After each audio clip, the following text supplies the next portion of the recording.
Bom, e chegou a hora do nosso perguntas e respostas, né? Quadro que a gente vai começar a fazer aqui no canal, pedir durante a semana para vocês enviarem aí perguntas relativas a essa fase decisiva do Barezão, né? A galera participou bastante, agora a gente vai começar a responder. Mas antes, é claro, não esqueça, nunca, jamais, se você é novo por aqui, se inscreve no canal do Leanderson Lima. Curta, comente, compartilhe e vamos que vamos, porque como vocês sabem, aqui o espaço também é de vocês. Pergunta número 1 aqui vem do meu amigo DJ, que ele pergunta o seguinte, né? Qual é o jogo mais equilibrado dessas quartas? Fast versus Amazonas ou Nacional versus Iranduba? DJ, eu creio que o jogo mais equilibrado vai ser Nacional versus Iranduba. Nacional conseguiu fazer uma bela campanha nesse primeiro turno, principalmente se a gente comparar, não com a história do Nacional, mas com os últimos campeonatos que o Nacional vinha fazendo. Então o Leão entrou forte, o Leão entrou firme, teve aí um problema de contusões, né? Perdeu seus atacantes, o que eu acho que deu uma quebradinha ali, mas o clube já tratou de fazer algumas contratações para tentar suprir essa necessidade na reta final. E o Iranduba, ele fez um campeonato simplesmente surpreendente. E aí, quando eu falo de campeonato surpreendente, eu também uso como parâmetro, evidentemente, as últimas edições do Barezão, onde o Iranduba da Amazônia não conseguiu apresentar assim, um grande futebol, pelo contrário, foi bem ruim. Então esse ano o time chegou muito valente, muito duro, muito guerreiro nesse campeonato.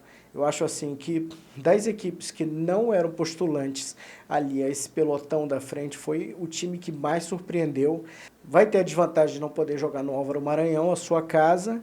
Então, mas ainda assim eu acho que o Iranduba vai dar muito trabalho para o Nacional. Então eu acho, meu caro DJ, que esse vai ser o jogo mais equilibrado dessas quartas de final. Agora a pergunta do Lucas Araújo, meu amigo Lucas Araújo manda aqui, e ele pergunta, com a chegada dos reforços no Manaus, o clube volta a ser franco favorito ao título do Barezão? Bom, Lucas, franco favorito, eu acho que neste campeonato o Manaus não foi, assim, em nenhum momento, na minha opinião, ele chegou como franco favorito. O favoritismo do Manaus, por assim dizer, ele se deu muito mais no nome do que propriamente no futebol. E aí eu explico bem a diferença aqui, só para a galera entender bem.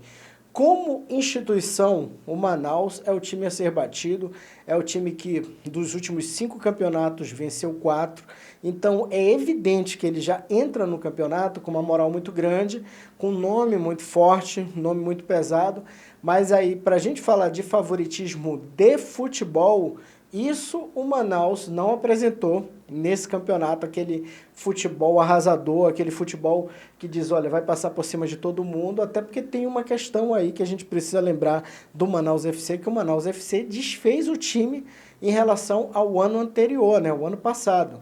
E aí a gente tem quem de titular? A gente tem o Gilson, que está jogando barbaridade, sempre jogou bem, mas esse ano está jogando, especialmente nesse Barezão, muito bem.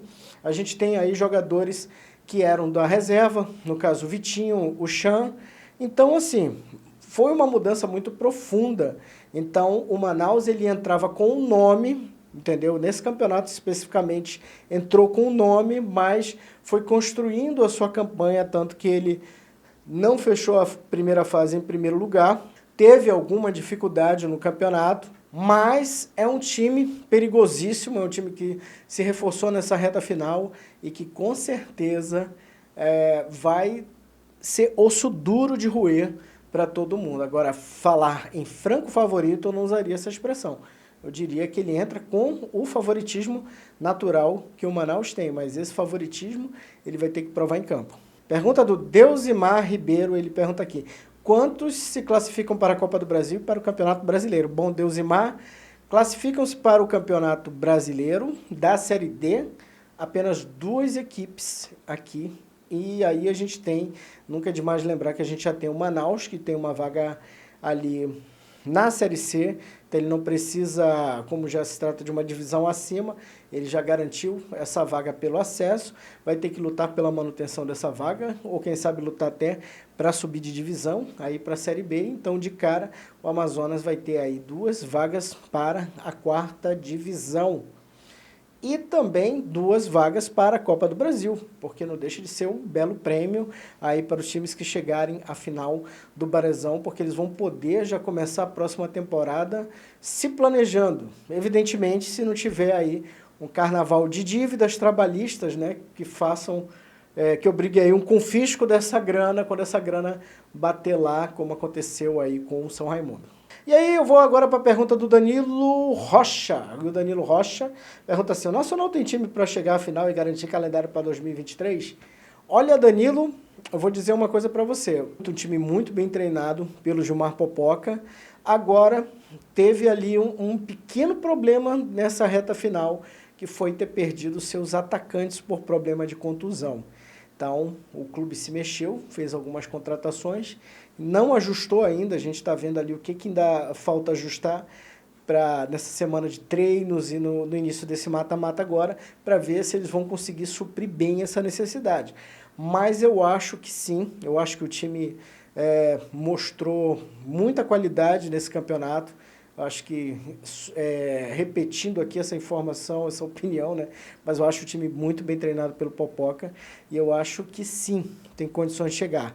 Tem um osso duríssimo pela frente, que é o eventual Manaus, que ainda tem que confirmar aí o seu favoritismo. Ainda assim, é um osso duríssimo para o Nacional, mas você pergunta aqui se tem condições de chegar para garantir esse calendário, e eu acredito que sim.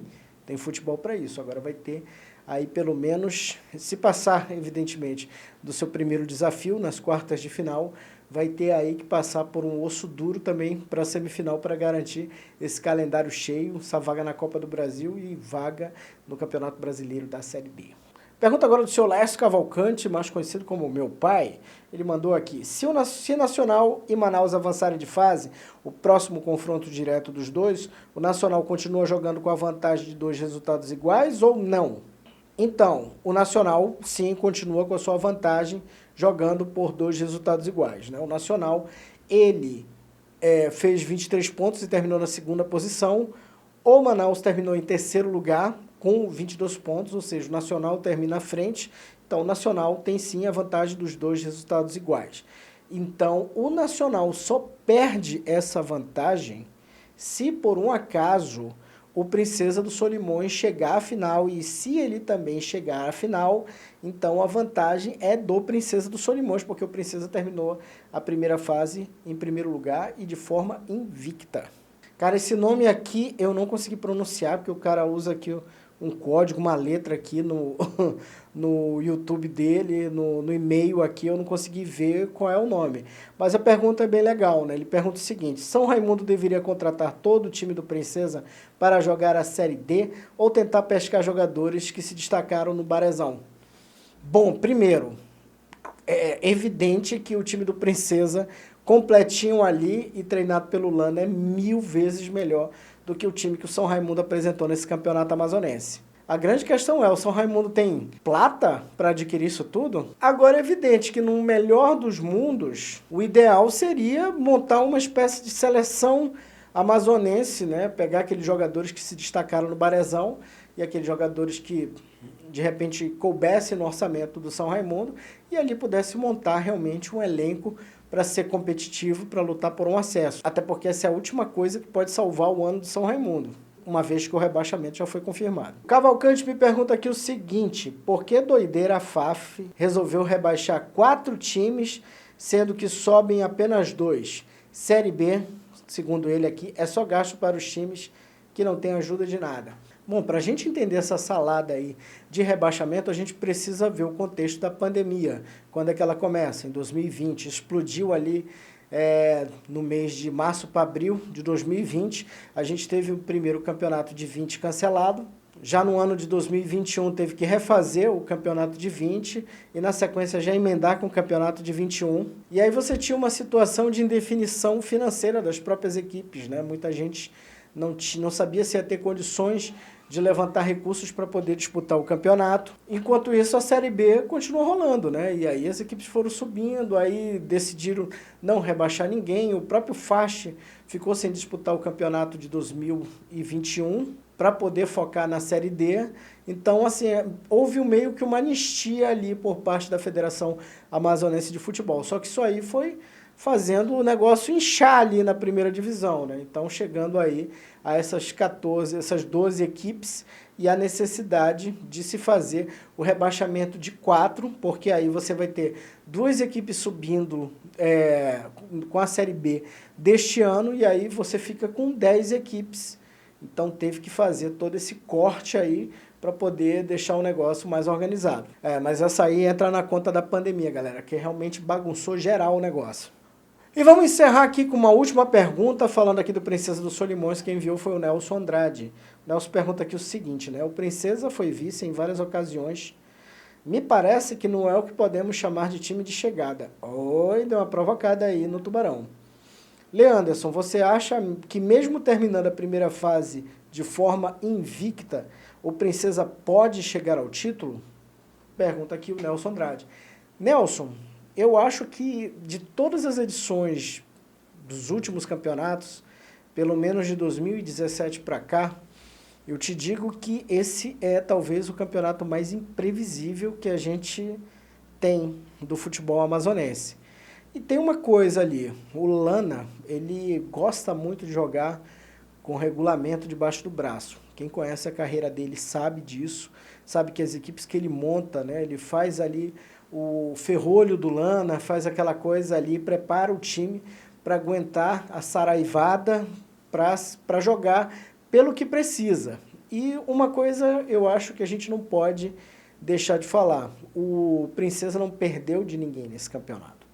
Ele não perdeu de ninguém e ele chega nessa fase decisiva agora do mata-mata, tendo a vantagem dos resultados iguais até uma eventual final, se lá ele chegar.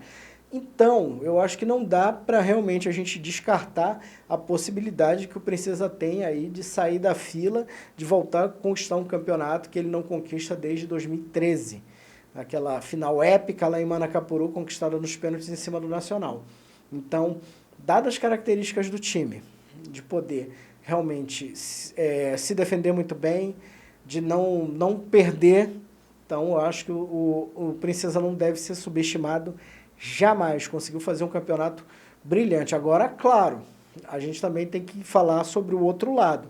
Nós estamos falando de um jogo de 180 minutos, né? São 2 jogos, aí 90 para cada, e aí tudo pode acontecer no sentido de, não digo tudo pode acontecer, pode cair até um avião dentro do estádio, no meio da partida, né? Não é sobre isso, sobre o acaso que eu estou falando, mas o que eu digo é o seguinte, você tem ali uma situação de um lance específico, de uma falha, de algum problema que você possa ter, de uma expulsão, ou tomar um gol besta logo no início da partida, e às vezes isso acaba desmontando todo o trabalho que foi feito. Então, eu acho que ficando o Princesa muito atento a essas falhas assim que não podem ocorrer, uma falha de um lance capital, eu acho que ela tem condições, sim, a equipe tem condições de chegar à final e tem condições, sim, de conquistar o título.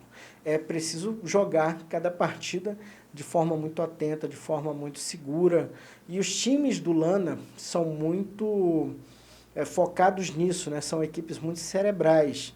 Pelo menos assim, esse é o histórico de trabalho que ele faz e que com certeza eu acho que ele vai tentar arrastar para conquistar mais um título do Barezão, né? Muito ali no futebol cerebral, no trabalho realmente tático muito forte que ele sempre teve. Então, não descartem o Princesa dos Solimões, que realmente o Princesa, pelo que apresentou até aqui, realmente foi um belíssimo cartão de visitas no primeiro turno. Inclusive, assim, se o campeonato fosse de pontos corridos, o Princesa já estava dando a volta olímpica. Mas não é, agora tem um mata-mata e um novo campeonato começa. É isso, pessoal, espero que vocês tenham gostado aqui do nosso Perguntas e Respostas. A gente deve fazer outros aí mais pra frente. Por enquanto, vamos que como vocês sabem aqui, o futebol não para.